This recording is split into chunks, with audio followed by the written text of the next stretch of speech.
আর ভক্ত হইতে ভক্তের চরণ ধুলি বড়।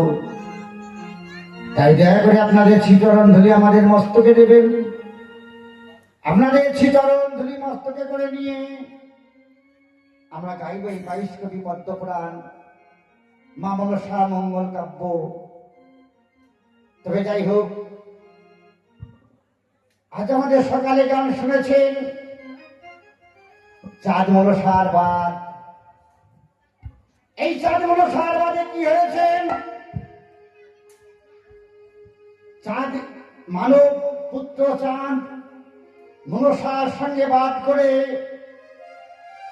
সোনার চম্বালা অন্ধকারে পরিণত করেছেন। যদি বলেন কেন? দেবী মনসা একটি পুষ্পের কারণে গিয়েছিলেন চাঁদের ভুবনে। পুষ্প তো দূরের কথা, হেতাল জ্যৈষ্ঠ মেরে তার মঙ্গল ঘর চূর্ণ বিচূর্ণ করেছিল, মনসার সোনার অঙ্গে আঘাত করেছিল, তাকে বিতাড়িত করেছিল। মনসার ঘটে পুষ্প দেননি। তাই আজ নাগেদমণি পদ্মা নেতার সঙ্গে নেতৃত্ব নিয়ে আজ কি করলেন? চাঁদের বাদে লাগলেন। চাঁদ মনসার বাদ শুরু হলো। চাঁদ মনসার বাদ সেজে চাঁদের মহাজ্ঞান মন্ত্র হরণ করেছেন, রুদা ধনন্তরীকে বধ করেছেন, এক এক করে 6টি পুত্র নিধন করেছেন। 70 কোটি রানীমাল লাগন এই কালিদে হয়ে জলে বিসর্জন দিয়েছেন। তবু চাঁদ মনসার ঘাটে পুষ্প যায়নি। এই ধারে মা সনেকা এক এক করে 6টি পুত্র হারিয়ে কাঁদতে কাঁদতে তার 2টি নয়ন অন্ধ হতে চলেছে। সে আজ মৃত্যু শয্যায় ঝুলে পড়েছে। আচ্ছা বলুন তো মা, এহ জগতে যদি কোনো মায়ের একটি সন্তান বিয়োগ হয়ে যায়, সেই মা সহ্য করতে পারে না। শোকে তাপে মা আবার মরিয়া হয়ে ওঠে। যদি এক এক করে 6টি পুত্র বিয়োগ হয়, তাহলে কি সেই মা সহ্য করতে পারে? কখনোই পারবে না।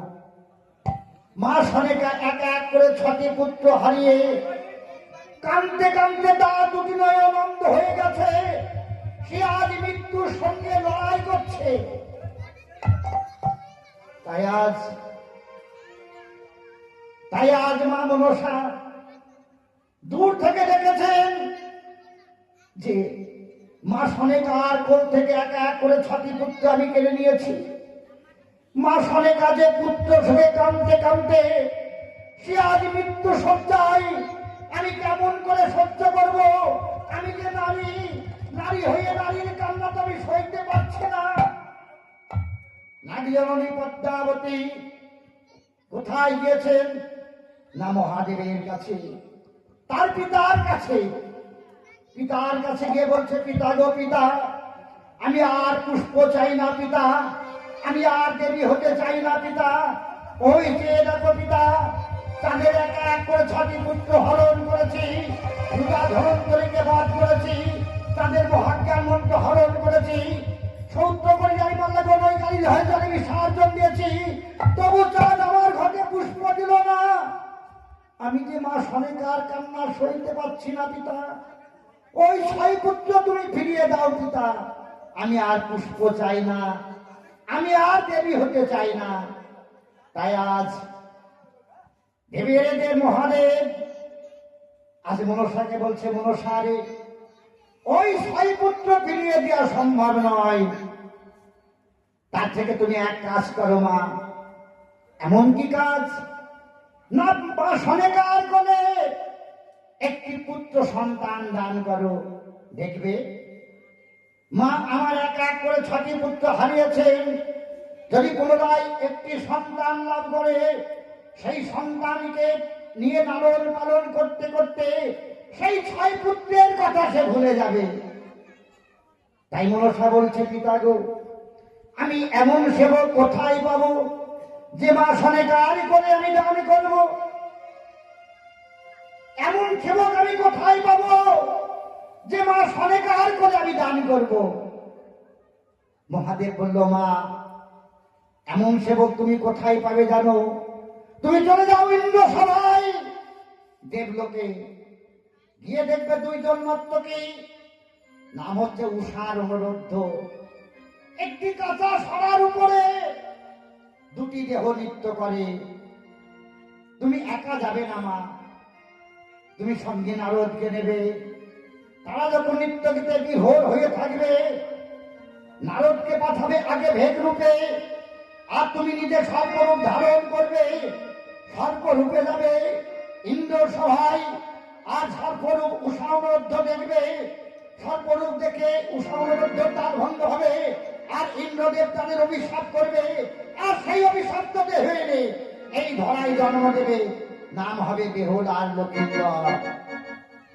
তাই আজ নাগজননী পদ্মাবতী আজ পিতার কথা মতো আজ কোথায় চলেছেন? না সেই দুটি প্রাণ আনতে, যে প্রাণের দ্বারা আজ নাগজননী পদ্মাবতী দেবী হওয়ার সম্ভাবনা আছে। তাই আজ নাগজননী পদ্মাবতী আমার আজ পিতার আদেশ পেয়ে আজ চলেছেন কোথায়? না সেই দেবলোকে, ইন্দ্র সভায়। আর শেষ কবি ক্ষমানন্দ দাস এক পাশে দাঁড়িয়ে কথাগুলা শ্রবণ করে কত সুন্দর একটি পদ রচনা করেছে।